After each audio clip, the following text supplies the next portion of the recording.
la canzone con la quale ho conosciuto artisticamente Veronica. Questo l'abbiamo detto anche a Cantando Ballando, quando tanti di voi c'erano, tanti di voi l'hanno vista e mi fa tanto piacere la puntata di presentazione dell'orchestra. Questa ragazza viene a casa mia per fare il provino e io le dico: senti, che canzone mi fai ascoltare? Lei mi dice: guarda, io ho portato diversi brani italiani, vorrei fare una canzone di Elisa.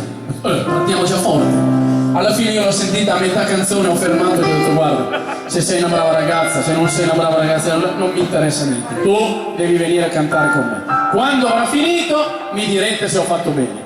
Dalla voce di Veronica, luce. Vai Veronica! Grande Matteo! Dai, vai Veronica! Veronica, dopo una presentazione così non puoi sbagliare.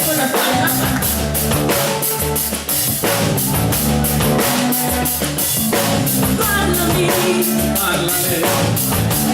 come un vento tra gli alberi. Parlami, come il cielo sulla sua terra. No, non mi sente mai, e sento di essere libera. Adesso è verità, l'unica cosa che conta. Quindi se fai qualcosa, se mi stai sentendo, avrai cura di tutto quello che ti ho dato. Dimmi, siamo nella stessa l'acqua, come un sole e una stella. Siamo luce che cade dagli occhi,